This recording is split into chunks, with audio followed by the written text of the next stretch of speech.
For USCFootball.com, I'm Keely Eure here with Dan Weber. Instant analysis of fall camp practice 14, and as you can probably see, full pads in the Coliseum. You can't see full pads, but it's full pads in the Coliseum, and it was a good day for both the offense and the defense. Yeah, they hit their moments. I think the defense is just playing so well. I mean, they just keep coming. They're blitzing. They're bringing everything they've got. They're just daring the offense to do anything. And talked to Tyson Helton, and he said, we really like this. This is the best defense we're going to play all year. We're not game planning for this defense doing what this defense is doing. They're doing their thing, and we're doing ours.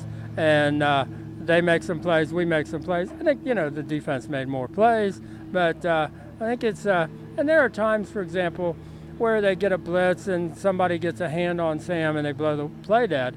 But in a real game, probably that hand on Sam's shoulder doesn't stop Sam, and he goes out like he did today and completes the pass. So you don't actually get an exact replica of how it's going to go in the game. They did have a big time Pac-12 crew. They had two referees, two guys in the white hats. So when you get two referees in a crew, and they had the Pac-12 supervisor of officials, David Coleman, was here. Wow. So this was kind of this was a good thing. And probably too many flags. There were illegal shifts and things like that, but that's what you want to happen almost 3 weeks before the the opener. Mm-hmm. It looks like we're starting to see the O-line start to shape up for the second day in a row.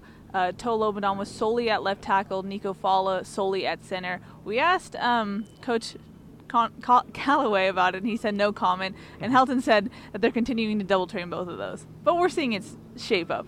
Well, Toa said, I said, you left tackle? He said, it looks like it. So they haven't clearly made an announcement, but he said, it looks like I am, and it looks like I'm going to be playing. We're going to, I'll still keep doing, both things, but I think clearly we see which way it's going. And Clay did mention about Toa's athleticism. Toa's played out there before, so I think it's settling in. Yeah. I think they're going to go with with experience, and that way you've got your starting center from all last year basically.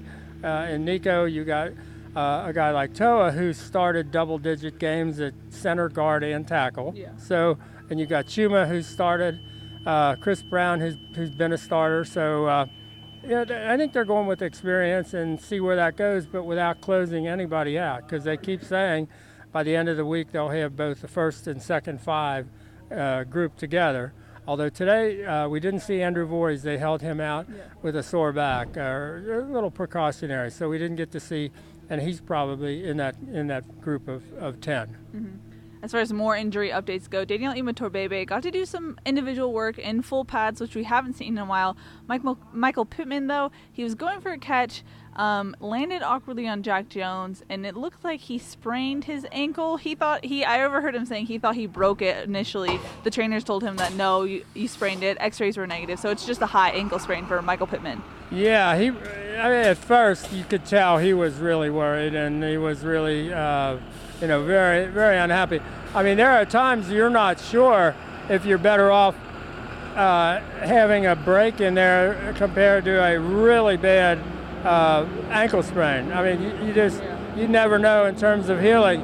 They also said they think it's a high ankle sprain because they were going kind of up on his calf to check it out. So I just think right now, it's not broken. That's probably a good thing. But in terms of what it means for him coming back, I don't think we know. Mm-hmm. He was smiling though after a while. But he was in a lot of pain before. He was in a lot of pain, and it was obvious he was in a lot of pain. And I think he was really worried because it felt like, did I just break my ankle? Oh my God, and it's hurting. Plus you're thinking, is this the end of the season for me? Doesn't look like that's the case. They've already got the X-rays back, so I mean that's pretty. Perks of being in the Coliseum. They got him. That was good. I mean, they had a bunch of docs here. I mean, It was interesting. USC's top orthopedic guy, Dr. Taboni, was also here in a boot. He was in a boot, and they were putting Michael on the cart, and he was in a boot. So it was one of those days. Yeah, there's an equipment truck moving, so that's the noise you heard. But your favorite subject, the place kickers, had a better day today. As you called it, a resurrection today. Yeah, really better day. I mean, the only place kick they missed all the way out to 44 yards was Chase McGrath on the very last kick hit the upright. I will say Michael Brown got a lucky bounce. He's hit the upright about 4 times this year, but he got his through. But the farther out he got, the better he looked. So he went right out to 44 yards with plenty to spare. So this was like one of those days that, okay, that's what it's supposed to look like. And you know, that's what happens. Clay gave them a lot of credit. I give them a lot of credit to USC coaches. It didn't look like they went nuts and started, you know, you guys got to do better and come out, you know, blah. I think they let them kind of handle what was going on, get themselves mentally, you know, like guys in baseball guys that get in a slump where you don't want them thinking too much, you don't want them pressuring too much, you just, you know, work your way out of it. It looks like they worked their way out of it today. They look good. I mean, both was standing next to a guy that covers Alabama, who's here for a documentary they're doing, and he was like, oh, because I had just said, he said, what's the biggest problem here? And I said, it might be the field goal kicking, and then they started kicking it, and it was like, well, that looks pretty good. And it did look pretty good. So, I mean, the 44-yarders would have easily been good from 50. So we'll see, but a big step forward today. Mm-hmm. There's only a couple days of fall camp left. It looks like things are already taking shape. This looks like a team has been in the motions. They know what they're doing already. So I think they're already kind of in it. I don't know what I'm saying. But do you think? I think so. Well, I mean, they're doing things like they're getting the young guys first team reps with Sam to get them used to Sam. Stephen Carr out there, with Sam. I think that's a good thing. And I think they're starting to see this defense has got a lot of guys who can play, and they can play really fast. I mean, that's when you talk to the offensive guys, they just say, it's just, you can't even compare how much faster they're playing than a year ago. Mm-hmm. It just doesn't even look like, they're kind of they're doing more things because they understand what they're trying to do, but not only doing more, bringing more looks and all of that, they're just coming so much faster. And it's this is a great challenge for this offense, and probably a really good thing in the long run, even if today, maybe not quite as good as you'd like. It'll be interesting to see what happens Saturday.